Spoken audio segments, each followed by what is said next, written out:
I am much pleased for being here today in representation of the European Investment Bank, and I would like to praise the organizers of this initiative for its quality, for the quality of the audience and of the speakers, particularly Forum Oceano.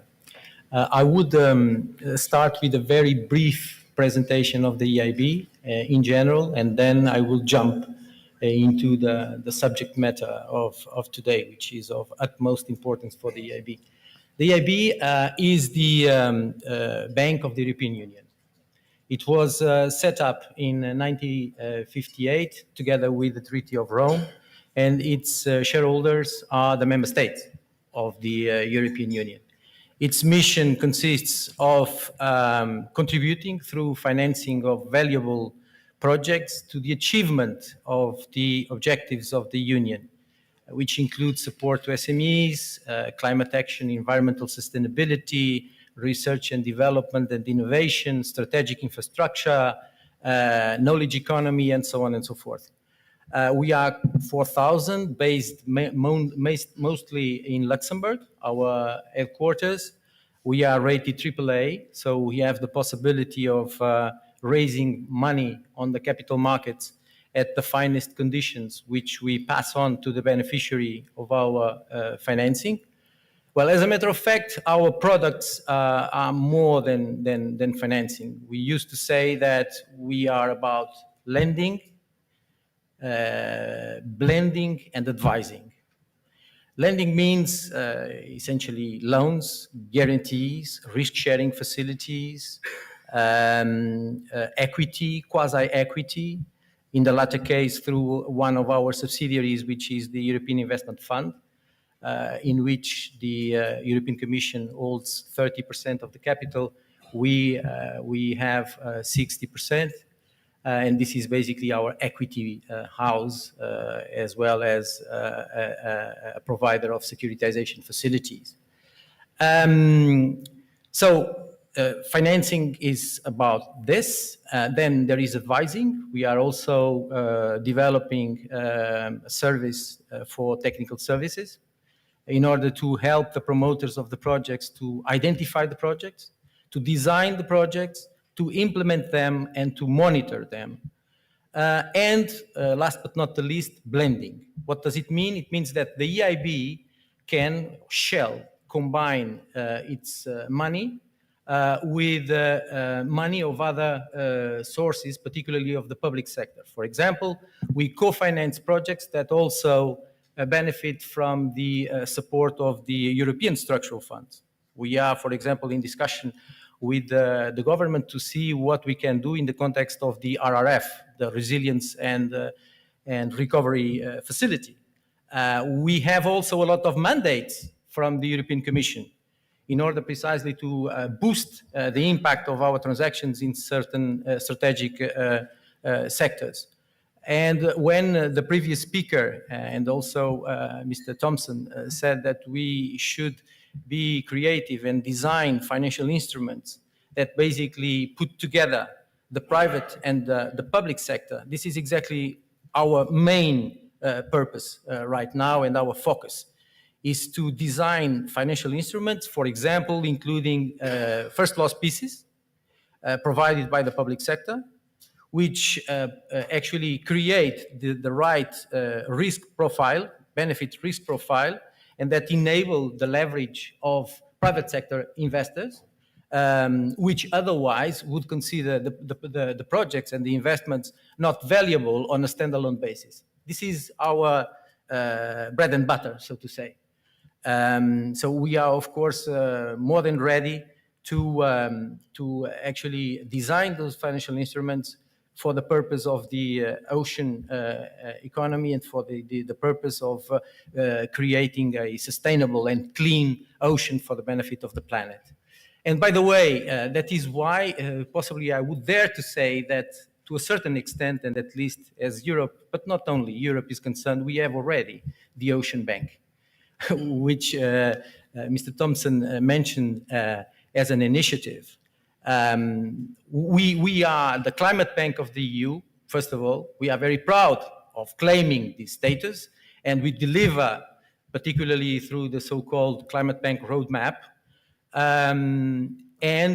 We are very active in the blue economy space. Let me just move on now to my presentation. I will skip this one. Let me go directly to this slide for the sake of time, because I understand that we are not very abundant in terms of time, so I will try to be as concrete and focused as possible, okay? So we were co-founder of the Sustainable Blue Economy Financing Principles together with the European Commission, the WWF, and the World Resources Institution.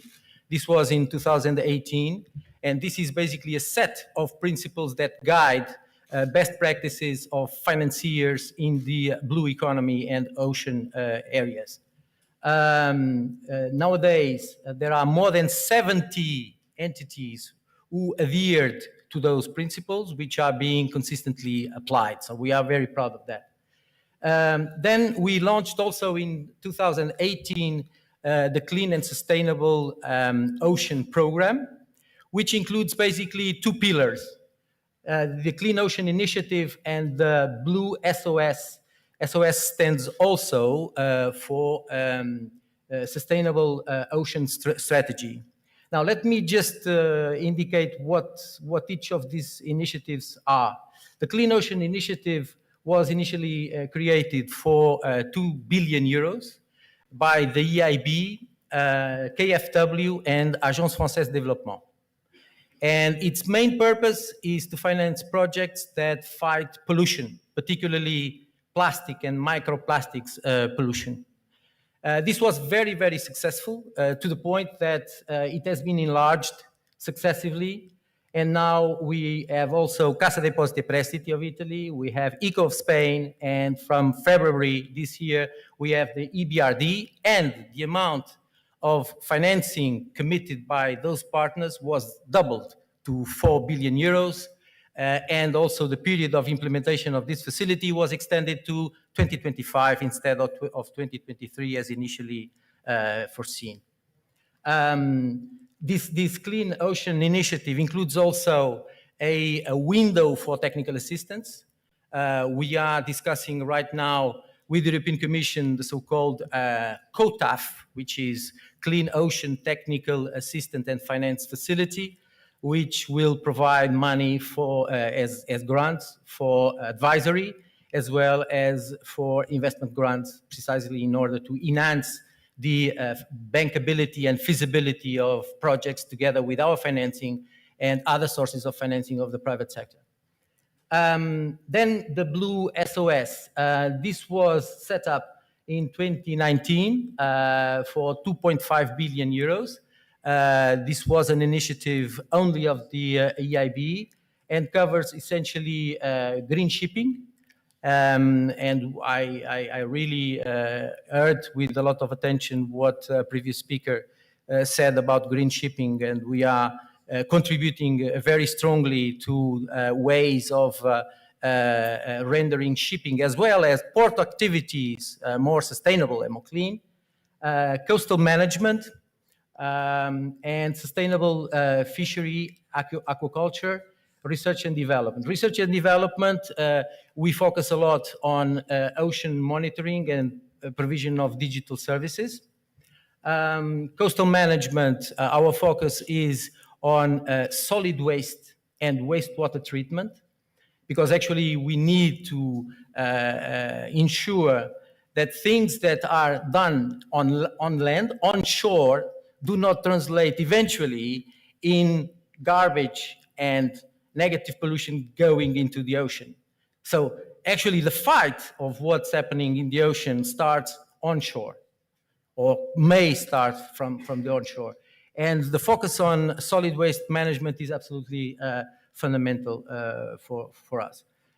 Then we are also very active in what concerns renewable energy, offshore wind.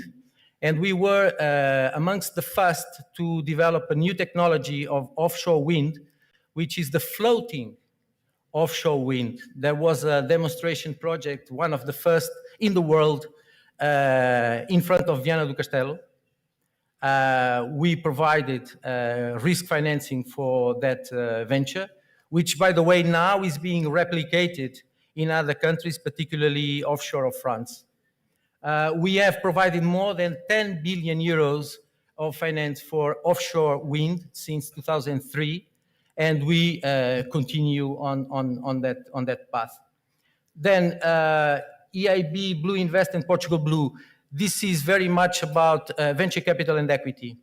And these are facilities which are managed by our subsidiary, the European Investment Fund, using money also from the European Commission.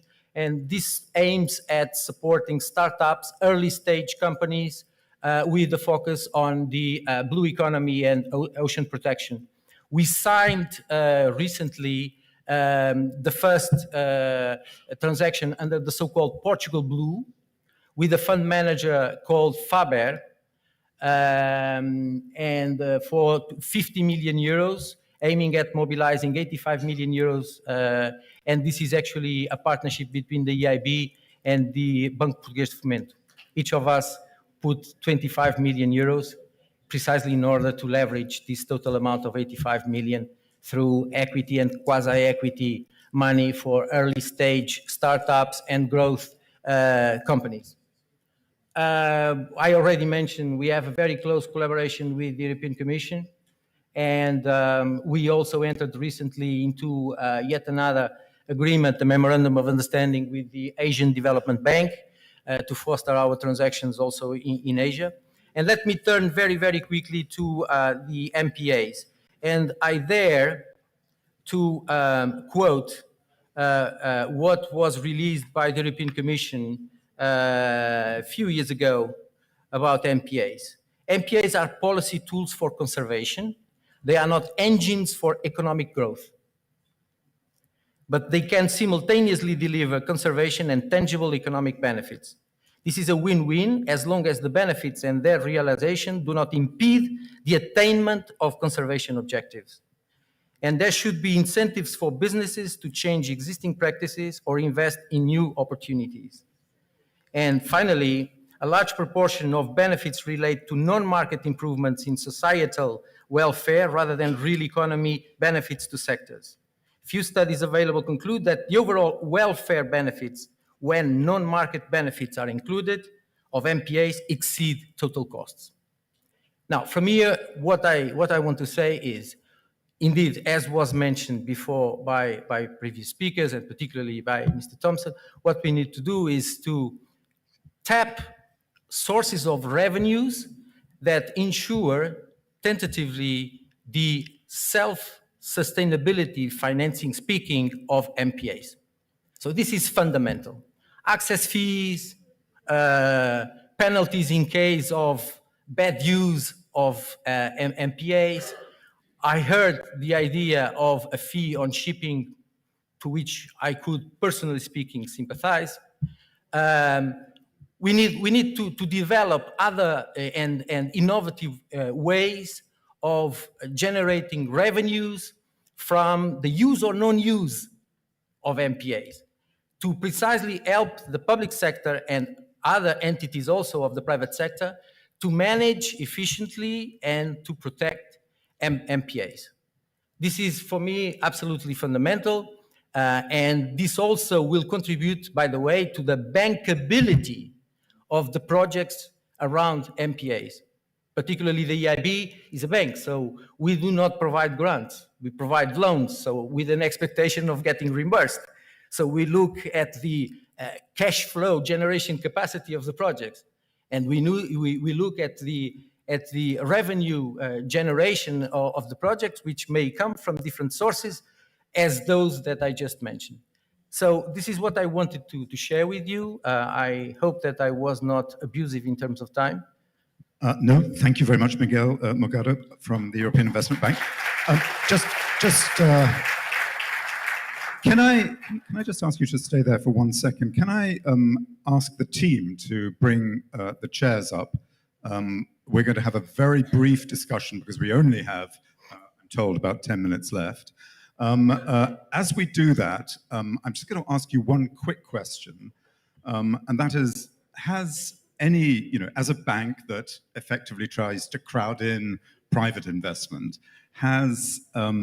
using public funds, has any of the examples that we've been listening today sort of excited you as sort of potential areas where the European Investment Bank may decide to invest in?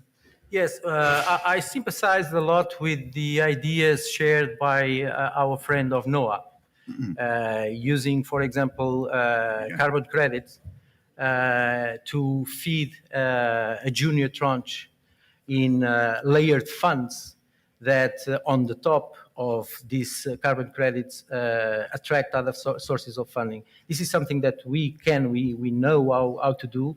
But it's not only a carbon credit. I think that governments should give a very close look to those structures. So layered funds, this means basically for the non-financiers in the room, this means what? This means blending exactly private and public capital, putting capital in a subordinated position, which means that if things go wrong or if the return is not as expected, the first to absorb, so to say, those losses or those lower returns are the funds coming from the public sector. So these structures, as well as risk sharing, by the way, we also enter into facilities, particularly with banks, with commercial banks, where in terms of financing priority projects, environment, sustainability, wastewater management, climate action, adaptation and mitigation, and so on and so forth, we tell the banks, because banks, of course, have scarce capital, so they reflect the use of that scarce capital in their financial conditions, in terms of maturities, in terms of interest rates. So what we do is we provide a sort of guarantee or risk-sharing tranche that enables the banks to enhance, to improve their conditions to the projects which are priority for us.